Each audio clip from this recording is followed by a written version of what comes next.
Mais il était avec ses disciples, il leur a donné des recommandations. Amen. Il leur a donné des instructions. Amen. Il n'a pas dit que Jésus n'allait pas vivre des moments difficiles sur la terre. Hein. Lisez bien Gethsémane. La Bible dit que mon âme est attristée jusqu'à la mort. Et même Jésus a dit, si cette coupe pouvait s'éloigner de moi. Amen. Ça veut dire que par moment, Jésus était confronté à une réalité selon laquelle il devait passer par une épreuve. Amen. Et il était même en train de discuter avec Dieu. S'il est possible que cette coupe s'éloigne de moi. Alléluia. Non mais, il est resté constant après parce qu'il s'est rendu compte que la volonté de Dieu devait s'accomplir. Et quand tu expérimentes la fidélité de Dieu, la volonté de Dieu s'accomplit dans ta vie. Alléluia. C'est très important la fidélité, les bien-aimés. Une vie chrétienne sans fidélité à Dieu, elle n'a pas de sens. Amen. C'est très important. Une vie chrétienne sans fidélité à Dieu, elle n'a pas de sens. Regardez par exemple la parole de Dieu. Vous voyez un peu la femme dans la Bible avec le prophète. Elle avait sa fille qui était comment? Sa fille était mourante, n'est-ce pas? Quand le prophète lui a dit, est-ce que ça va? Il a dit quoi? Tout va bien. Qui parmi nous là, qui est capable de dire, tout va bien? Mais tu vois que ton enfant est en train de mourir et tu dis, tout va bien. Et tu vois que tu es en train de perdre ton boulot et on te demande, est-ce que ça va? Tu dis, tout va bien. Lynn, est-ce que tu es capable, toi, dans ces circonstances, de dire, tout va bien? Tu vois? On se retrouve dans des situations difficiles où tu as l'impression qu'il faut que les choses se fassent, mais les choses ne se font pas. Et on te dit de dire tout va bien. Mais t'es sûr là, moi je veux dire que tout va bien. Mais même souvent, même quand tu as le courage de dire tout va bien, que tu rentres dans ta maison, dans ta chambre, dans tes 4 murs, et tu commences à réfléchir, tu sens que tout va pas bien. N'est-ce pas? Non, tu es d'accord avec moi, non? Souvent quand on vit des moments difficiles, et qu'on est avec des amis, le fait qu'on soit accompagné d'amis, on a le courage, on sourit, tout et tout, mais quand on rentre dans la maison, après on se retrouve seul entre les 4 murs, tu sens que tout va pas bien. Mais c'est la foi qui nous anime. Et c'est cette foi qui nous permet d'être dans un état de fidélité à Dieu. Alléluia. La Bible dit que la foi, c'est une expérience de choses qu'on ne voit pas et une démonstration de celles qu'on espère. Comme j'ai l'habitude de le dire, la foi, c'est jusqu'à quel niveau Dieu est capable de prendre un risque pour toi. Mais Dieu, il prend un risque pour toi lorsque tu demeures dans la fidélité. Alléluia. C'est très important la fidélité à Dieu. C'est une identité. C'est la marque des enfants de Dieu. La fidélité. Alléluia. Amen. C'est la marque des enfants de Dieu. Prenons Psaume chapitre 37, verset 23, s'il vous plaît. Psaume chapitre 37, verset 23.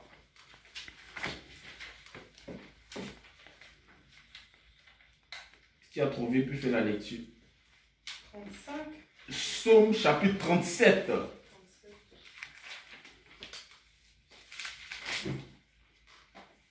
Verset 23. T'as trouvé, Lynn?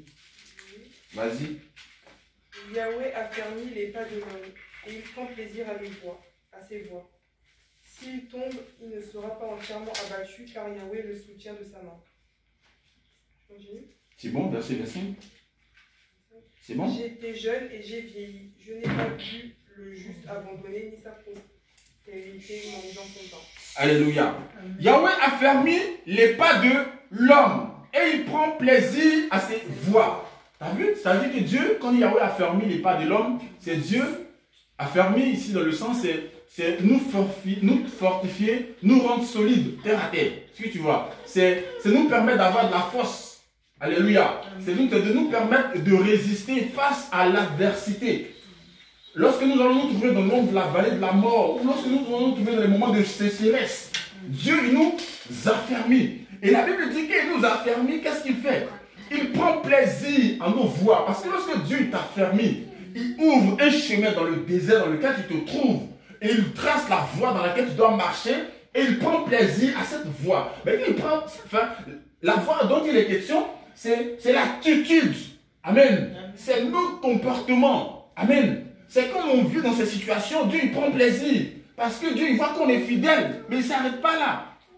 On dit, si un homme, s'il tombe, il ne sera pas entièrement abattu. Alléluia. Amen. J'espère qu'on se comprend. Si un homme il tombe, il ne sera pas entièrement abattu. Ça veut dire, si quelqu'un connaît les difficultés n'auront pas le dessus. Les difficultés ne vont pas l'emporter. Les difficultés ne vont pas le traumatiser ni l'écraser. Gloire à Dieu. Yahweh le soutient de sa main. Ça veut dire que malgré que tu sois dans des difficultés là, regardez l'image un peu de Daniel et ses compagnons dans la fosse au lion. Regardez un peu Daniel et ses compagnons dans la fournaise Adam. Alléluia. Ils ont vécu de ces épreuves pas possibles. Entre nous. Qui est-ce qui est prêt à ce qu'on le jette dans une fournaise où il y a du feu? Il y a du feu, tu vois le feu. Et puis il y a 4 gaillards qui vont te soulever pour te jeter dans la fournaise. Et dans la fournaise, tu vois, il y a du feu. Tu sais que c'est à 500, 800 degrés Celsius, il fait chaud. Ça va te brûler. Mais Daniel et ses compagnons, on les a mis dans la fosse au lion, n'est-ce pas? Mais les lions affamés, qui ont faim, qui vont les dévorer. Mais la Bible dit que Yahweh le soutient de sa main. C'est-à-dire que même s'il arrive que tu tombes, il n'est pas dit que tu ne vas pas tomber. Mais le mal fait que tu restes quand tu es tombé. Parce que Dieu il est toujours prêt à nous relever. Il nous soutient. Et puis il continue. Il dit, j'étais jeune et j'ai vieilli et je n'ai point vu le juste abandonné, ni sa postérité mendiant son pain. C'est-à-dire que lorsque tu es fidèle à Dieu, tu as cette identité de juste. Alléluia. Amen. Tu es enfant de Dieu. Donc tu es justifié par Dieu. Amen. Amen. Et parce que tu es justifié par Dieu, excuse-moi, mais Dieu ne va jamais t'abandonner. Alléluia. Amen. Dieu ne va jamais te laisser tomber. Amen. Amen. Dieu ne va jamais te laisser dominer par la famine, par les difficultés. Alléluia. C'est pas possible. Ni toi, ni les enfants de tes enfants, ni les enfants de leurs enfants. C'est biblique. Hein? Il dit, je n'ai jamais vu le juste abandonné, ni sa postérité mendiant son pain. Ça veut dire que Dieu ne va jamais te laisser. Alléluia. Raison pour laquelle, quand nous vivons les moments difficiles, ne pensons pas que c'est la fin du monde. Non. Et ne pensons pas que la nature est contre nous. Ou ne pensons pas que est-ce que Dieu ne nous voit pas. Alléluia. Non, je vous dis la vérité.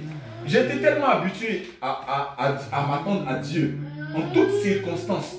Quand je dis en toutes circonstances, c'est-à-dire que je peux être engagé soit dans un recrutement, ou peut-être mon profil est bon, ou je vais être pris et je ne suis pas pris.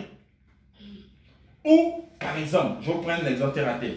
La boîte dans laquelle je suis là, où je veux qu'on me licencie ou on ne me licencie pas. Quand je partais faire le recrutement, dans mon âme, dans mon cœur, je sais qu'ils n'allaient pas me prendre. Là, je vous le dis ouvertement. L'attitude que j'avais, c'est qu'ils n'allaient pas me prendre. Et je venais d'un recrutement où je sais qu'ils allaient me prendre. Et je vous explique. C'est-à-dire que dans la même journée, si je me trompe, c'était un matin et après c'était l'après-midi. J'ai fait le recrutement le matin, et pour le matin, je sais qu'ils allaient me prendre. Et je vous le dis. Et l'après-midi, je sais qu'ils n'allaient pas me prendre. Donc le matin, je suis parti avec tous mes papiers, et l'après-midi, je suis pas parti avec tous mes papiers. Est-ce que vous comprenez? Mais quand j'allais le matin, on ne m'a pas pris. Là où tu te disais qu'ils vont vous allez me prendre, on ne m'a pas pris. Et là où je me suis dit qu'ils n'allaient pas me prendre, où j'ai pas envoyé mes papiers, où je suis parti, je me suis mal habillé, tout et tout. Je dis, il est parti quand même. Et je suis parti, on m'a pris, on m'a proposé un CDI. Mais incroyable. Oh, je peux m'attendre à tout sauf ça. Ça s'appelle la fidélité de Dieu. Mais là où tu ne l'attends pas, c'est là que Dieu il agit. C'est là où il anticipe, c'est là où il ouvre les portes. Il dit, je n'ai jamais vu le juste abandonné, ni sa postérité mendier son père. C'est que les enfants de tes enfants, les enfants de tes enfants, de leurs enfants, de leurs enfants. Parce que tu demeures dans la fidélité de Dieu. Alléluia. Parce que tu demeures dans la fidélité de Dieu. Je peux même prendre un autre verset si vous voulez. Psaume chapitre 9, le verset 10 à 11. Psaume chapitre 9, que je vais prendre du verset 10 à 11.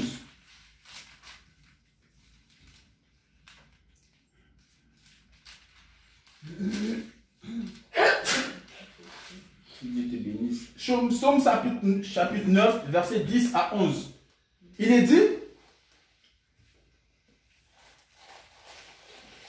dit, Yahweh est un refuge pour l'opprimé, un refuge au temps où il sera dans la détresse. Ceux qui connaissent ton nom se confient en toi, car tu n'abandonnes point ceux qui te cherchent, ô Yahweh. Amen. Quelle version différente de la mienne? Yahweh est le refuge pour l'opprimé. Oui. Yahweh est le refuge pour l'opprimé, son refuge au temps où il sera dans la détresse. Amen. Ceux qui connaissent ton nom se confient en toi. Alléluia. Car tu n'abandonnes point ceux qui te cherchent. Alléluia. Donc ça veut dire que Dieu, il prend soin de nous. Amen. Amen. Il est un refuge lorsqu'on traverse les moments difficiles. Qui est le plus fidèle dans cette histoire? C'est Dieu. Amen. C'est Dieu. Donc ça veut dire que tous les mots, c'est-à-dire, ça veut dire qu'avec Dieu, chaque minute, chaque heure, chaque seconde, sa fidélité se renouvelle. Alléluia. Il a dit sa fidélité se renouvelle chaque matin. Amen. C'est une réalité. Raison pour laquelle nous devons nous armer de fidélité pour expérimenter la fidélité de Dieu. Alléluia. C'est très important. La fidélité, c'est pas quand tout va bien, tes dents sont jaunes, blanches. Ou quand tout va pas bien, tes dents sont rouges, tu fais la grise mine. Ou tu commences à bouder. Non. Il faut que nous apprenions à vivre dans la fidélité de Dieu. Lorsque les choses ne se passent pas comme on veut qu'elles se passent. Alléluia. Amen. Par exemple, à quel moment, malgré les difficultés que je vis, quand je rentre dans ma maison, je dis, attends Seigneur, je ne sais pas combien de temps je vais pouvoir supporter. Je fais cette prière, même ce matin, je l'ai fait. Seigneur, franchement, tu sais, si c'est à cause de moi, tu peux me laisser comme ça. Hein? Mais après, si tu penses que je peux rester comme ça avec le message que je prêche tous les jours, c'est toi qui vois. Si tu penses qu'il est prêt à prendre mes bagages pour aller en Côte d'Ivoire pour me cacher, c'est toi qui vois. Si tu as fait de moi docteur pour que je reste comme ça, c'est toi qui vois. Je fais ces prières, je vous dis. Je le dis, Seigneur, tu sais que je ne peux pas faire autrement. Je ne peux pas me prostituer, je ne peux pas aller voir mes amis qui sont dans des relations pas possibles pour me corrompre, pour me compromettre. Je ne peux pas faire ça. Si tu penses que tu me plais comme ça, je te regarde. Après, c'est pas ton nom qui se gâte. Moi, je fais cette prière à Dieu. Et je ne force pas, mais je fais ce que je peux faire. Et pour que Dieu y fasse sa part. Mais je ne lui oblige pas. Je dis pas, il faut que tu fasses, il faut que tu fasses. Non, non, non. Je fais la prière simple à Dieu. Voyez-vous, Paul il disait, il a fait une prière parce que Dieu avait mis une chamade. Comme je pense que c'était un handicap dans la Bible. Paul, dont on prenait les vêtements qui guérissaient les malades. Paul il avait un handicap dans la Bible. Amen. Mais il priait Dieu pour que Dieu lui permette de vivre en totale autonomie. Il priait Dieu afin que Dieu le soulage. Mais il a dit à Dieu, ma grâce te suffit. N'est-ce pas? Il n'a jamais vu ça. Il disait Paul, ma grâce te suffit, n'est-ce pas? Qui vous a dit que Paul n'a pas envie de changer de plan? Paul a envie d'être à l'aise aussi. Parce que moi aussi, j'ai envie de me marier, j'ai envie de fonder une vie, ma famille, j'ai envie de vivre tranquille. Mais après, tu ne sais pas comment les choses se passent. Souvent, il m'arrive de m'interroger, peut-être que je suis appelé à rester comme ça, je suis unique, comme un mari. Un unique. Oui, souvent, je suis là comme ça. Lynn, tu vois, je suis là comme ça, je me dis, bah, peut-être, on ne sait jamais. Il ne faut pas forcer les choses.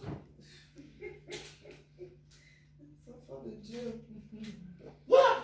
Par exemple, nous, on te dit qu'il faut que je me marie, Peut-être que. Moi, je connais un ami qui est 4.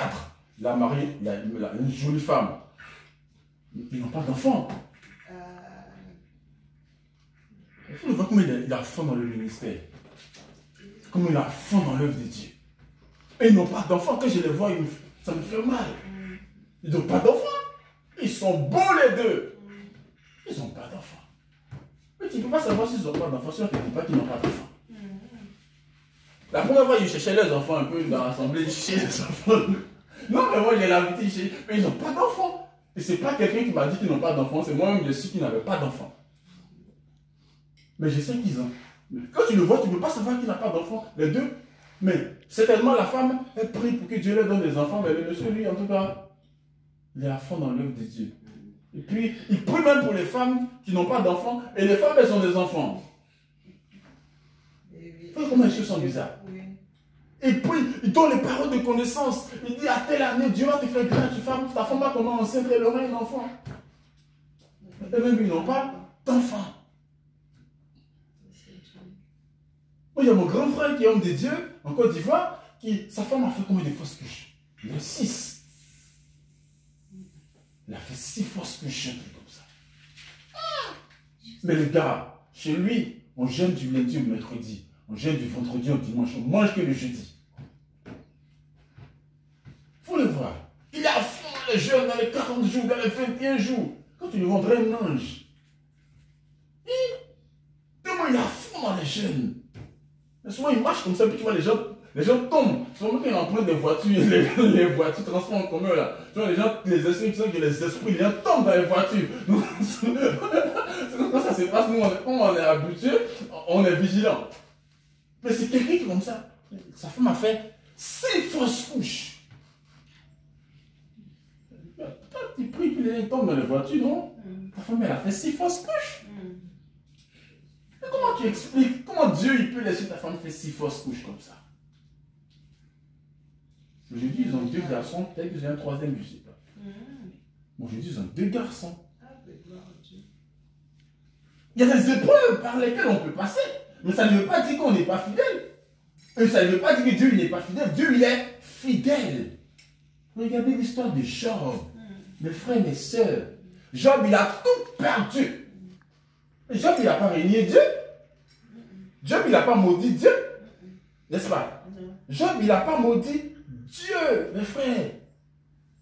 Job, il n'a pas maudit Dieu. Job, il est resté comment? Fidèle. Il est resté constant, malgré la situation dans laquelle il se trouve. C'est très important la fidélité. Et nous devons apprendre à être fidèles, mes frères et mes sœurs. Ce n'est pas parce que tout va mal qu'on va remettre tout en cause. Non, Dieu il n'est pas comme ça. Sinon, la Bible dit que si je vis, ce n'est plus moi qui vis, mais c'est Christ qui vit en moi. Mais si Christ qui vit en toi, que Christ lui-même il est fidèle, c'est que toi tu dois être comment? Comme lui.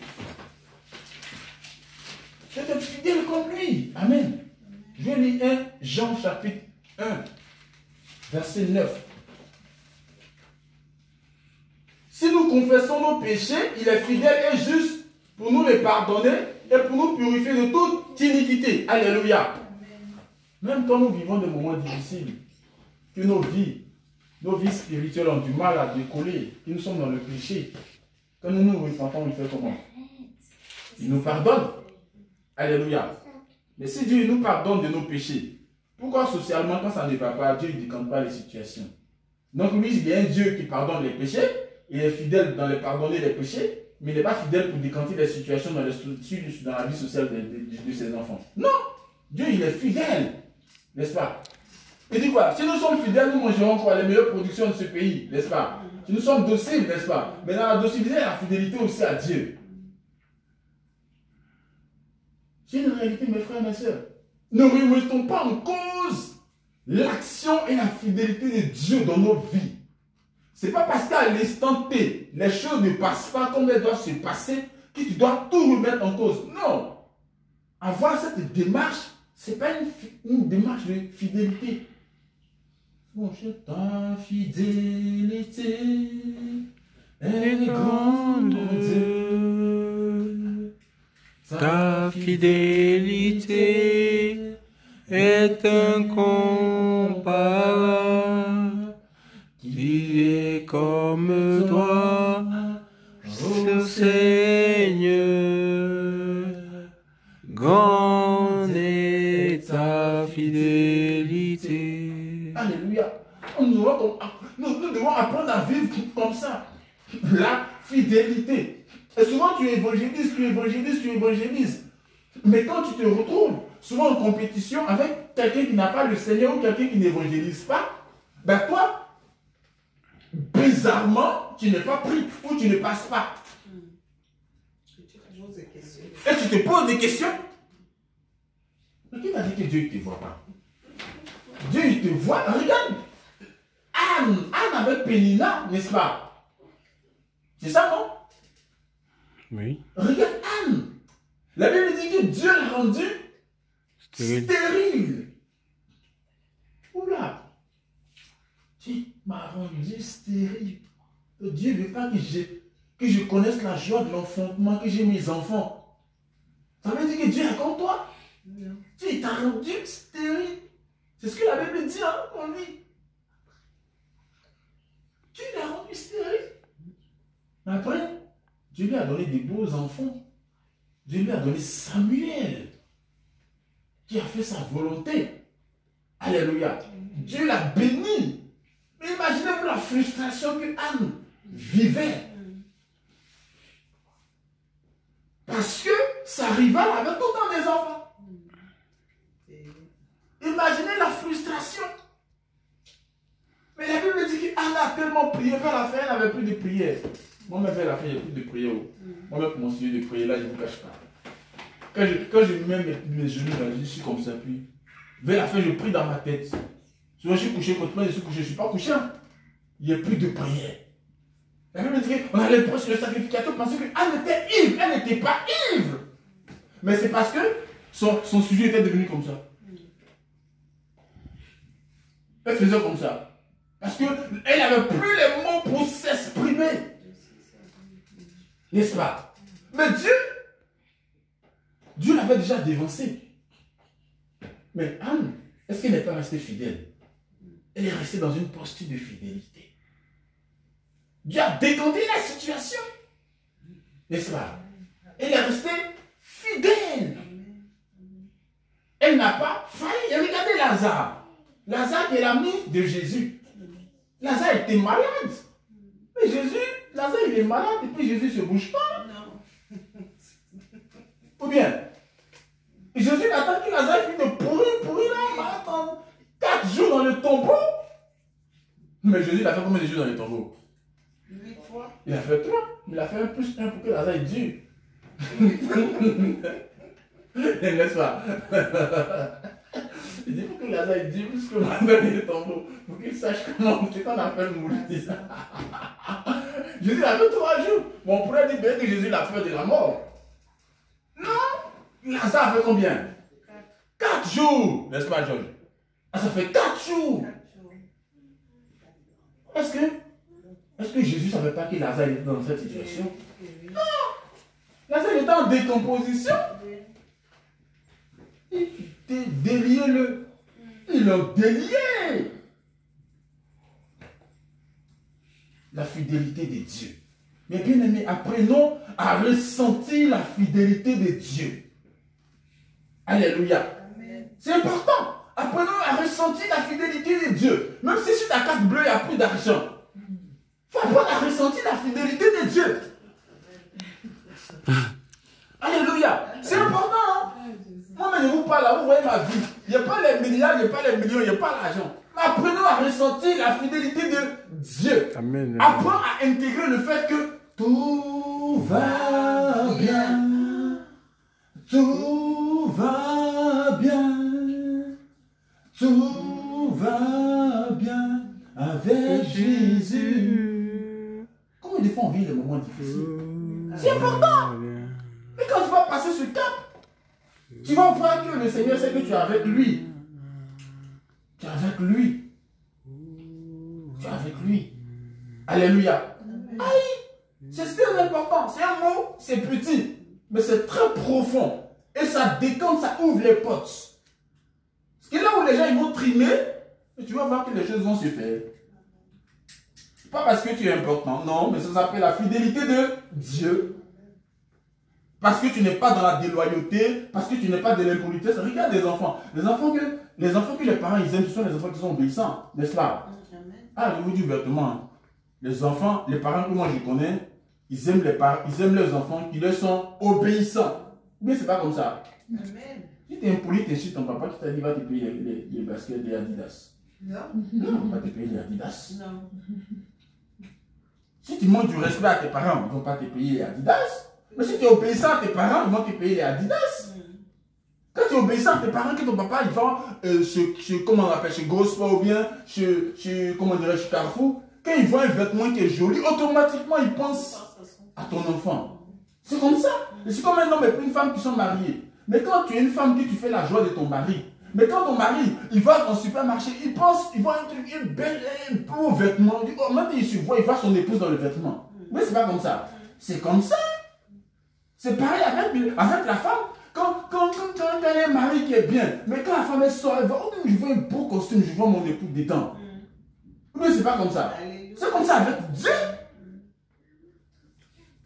Attends, si tu manques de respect à ton épouse, ça tu penses que c'est mon supermarché, elle va prendre les vêtements.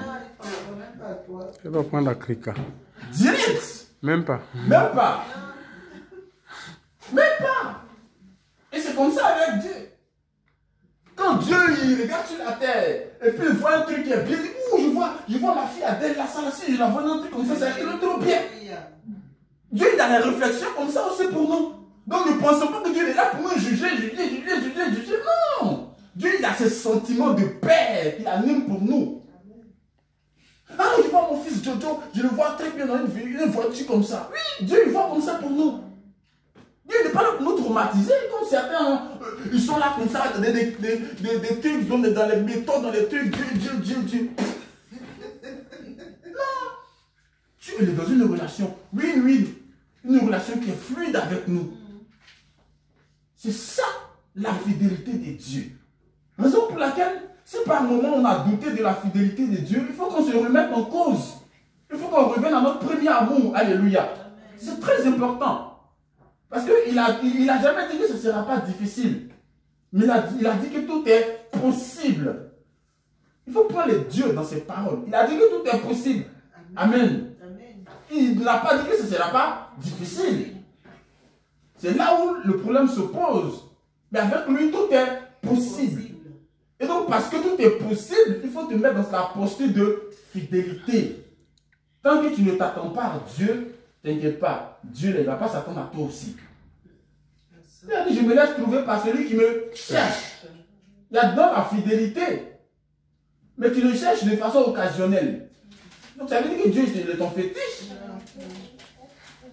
Non. Cherche Dieu en continu.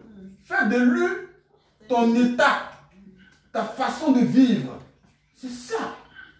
Il faut servir Dieu par excellence. Alléluia. Tu sais Dieu comme tu as envie. Tu discutes avec lui, comme Jonas. Mais Jonas, il est retrouvé où? Dans le poisson géant. Il y en a, Dieu, il les met dans le gros poisson. Quand il y a un manque de fidélité, Dieu crée le gros poisson, puis tu mets dedans. Et puis il s'arrange.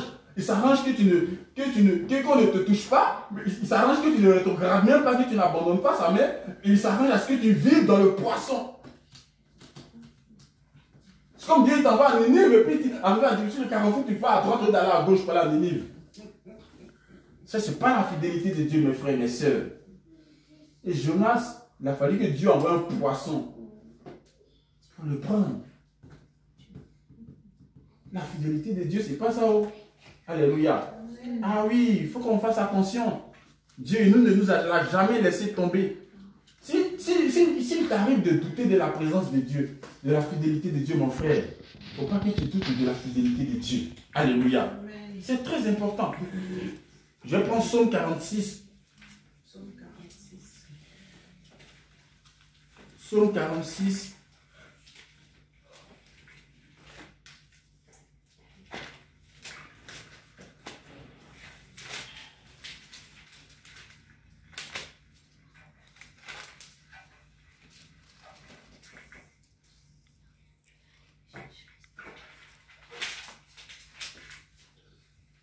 Il ne m'a jamais laissé tomber. Psaume 46, le verset 2 à 4. Je lis dans ma version. Dieu est notre retraite. Amen. Dieu est notre force.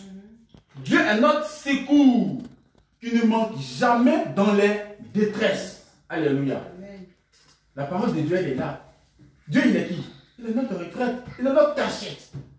Si vous voulez prendre le mot retraite, c'est-à-dire quand tu travailles beaucoup, et puis tu ne travailles plus, Dieu est ta retraite.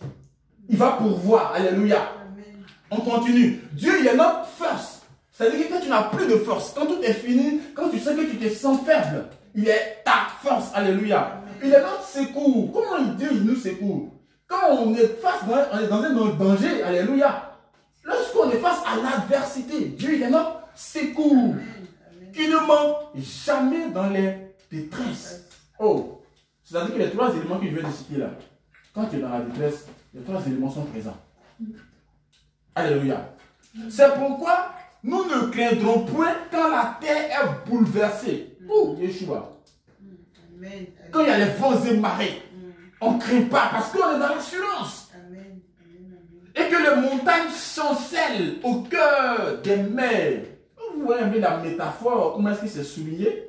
Comment est-ce que les montagnes vont chanceler au cœur des mers? Est-ce que les montagnes là sont dans les mers là-bas? C'est comme ça pour quelqu'un qui dit, les montagnes sont dans les mers là-bas et puis les montagnes, pour quelqu'un qui ne comprend pas. C'est comme ça, il va voir. Mais la montagne, c'est un signe et les mers, c'est un signe. Alléluia. C'est significatif. Quand ces eaux mugissent, écument et se soulèvent jusqu'à faire trembler les montagnes. Alléluia. Oh, Yeshua. Les amis, Dieu ne nous abandonne pas. Alléluia. Amen. Dieu ne nous laisse pas tomber. Raison pour laquelle nous devons tenir ferme. Amen. Amen. Nous devons tenir ferme. Nous ne devons pas abandonner. Je peux encore lire beaucoup de versets dans la Bible où Dieu continue de se manifester, où Dieu il est grand, où Dieu il est avec nous, où sa fidélité, elle ne trahit jamais. Alléluia. Amen. La parole de Dieu, c'est celle-là qu'il nous faut. Amen. Tu peux avoir une vie de prière, c'est bien. Tu peux avoir une vie de jeûne, c'est bien. Mais il faut que tu fasses corps avec la parole de Dieu. Alléluia. La Bible dit, la foi vient de ce qu'on entend, et ce qu'on entend vient de la parole de Dieu. Il y a des chrétiens qui sont dans les camps de prière, les camps de retraite, les camps de jeûne. Ils ne perdent jamais le temps de vivre la parole de Dieu afin de fortifier leur foi.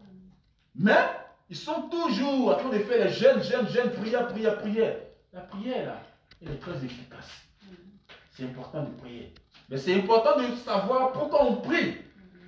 Et comment Dieu veut qu'on le prie. Et comment Dieu veut qu'on le comporte vis-à-vis de lui. C'est dans sa parole. Et les chrétiens qui n'ont pas de vie de méditation, je vois leur vie chancelle.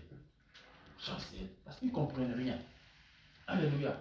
Donc la question sur la parole de Dieu. C'est pas ton bataillon, tu ne fais pas de ça ta vie de tous les jours, tu auras du mal à faire des exploits avec Dieu.